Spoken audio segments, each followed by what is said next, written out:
May തൂക്കാൻ 7 റിലീസുകൾ. May മാസം മോഹൻലാലിന്റെ ദൃശ്യം 3, സൂര്യയുടെ കറുപ്പ് എന്നിവയുൾപ്പെടെ 7 ചിത്രങ്ങൾ റിലീസിന്. മെയ് 21-ന് മോഹൻലാലിന്റെ ജന്മദിനത്തിൽ ദൃശ്യം 3 റിലീസ് ചെയ്യുന്നുവെന്ന സവിശേഷത കൂടിയുണ്ട്. RJ ബാലാജി സംവിധാനം ചെയ്യുന്ന കറുപ്പ്, മുകുന്ദനോണി അസോസിയേറ്റ്സിന് ശേഷം അഭിനവ് സുന്ദർ നായക് സംവിധാനം ചെയ്യുന്ന നസ്രൻ ചിത്രം മോളിവുഡ് ടൈംസ്, നവാഗതനായ പോൾ ജോർജ് സംവിധാനം ചെയ്യുന്ന ആന്റണി വർഗീസ് ചിത്രം കാട്ടാളൻ, ബേസിൽ ജോസഫിന്റെ നിർമ്മാണ പങ്കാളിത്തത്തിൽ നവാഗതനായ അർജുൻ അനുജിതൻ സംവിധാനം ചെയ്ത് ടൊവിനോ തോമസും ബേസിൽ ജോസഫും വിനീത് ശ്രീനിവാസനും നായകന്മാരാകുന്ന അതിരടി എന്നീ 4 ചിത്രങ്ങൾ മെയ് 14-ന് റിലീസ് ചെയ്യും.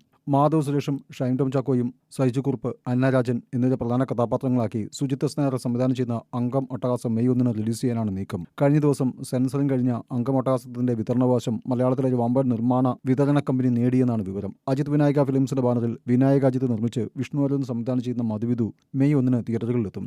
ഷറഫുദ്ദീൻ നായകനാവുന്ന മധുവിധുവിൽ കല്യാണി പണിക്കറാണ് നായിക. പ്രശസ്ത നടി ബിന്ദു പണിക്കറുടെ മകൾ കല്യാണിയുടെ അഭിനയ അരങ്ങേറ്റം കൂടിയാണ് മധുവിധു. സൈജു കുറുപ്പ്, അന്ന രാജൻ എന്നിവരെ പ്രധാന കഥാപാത്രങ്ങളാക്കി സുജിത് എസ് നായർ സംവിധാനം ചെയ്യുന്ന അംഗം അട്ടഹാസം മെയ് 1-ന് റിലീസ് ചെയ്യാനാണ് നീക്കം. കഴിഞ്ഞ ദിവസം സെൻസറിംഗ് കഴിഞ്ഞ അംഗം അട്ടഹാസത്തിന്റെ വിതരണാവകാശം മലയാളത്തിലെ ഒരു വമ്പൻ നിർമ്മാണ വിതരണ കമ്പനി നേടിയെന്നാണ് വിവരം. അജിത് വിനായക ഫിലിംസിന്റെ ബാനറിൽ വിനായക അജിത് നിർമ്മിച്ച് വിഷ്ണു അരുൺ സംവിധാനം ചെയ്യുന്ന മധുവിധു മെയ് 1-ന് തിയേറ്ററുകളിലെത്തും. ഷറഫുദ്ദീൻ നായകനാവുന്ന മധുവിധുവിൽ കല്യാണി പണിക്കറാണ് നായിക. പ്രശസ്ത നടി ബിന്ദു പണിക്കറുടെ മകൾ കല്യാണിയുടെ അഭിനയ അരങ്ങേറ്റം കൂടിയാണ് മധുവിധു.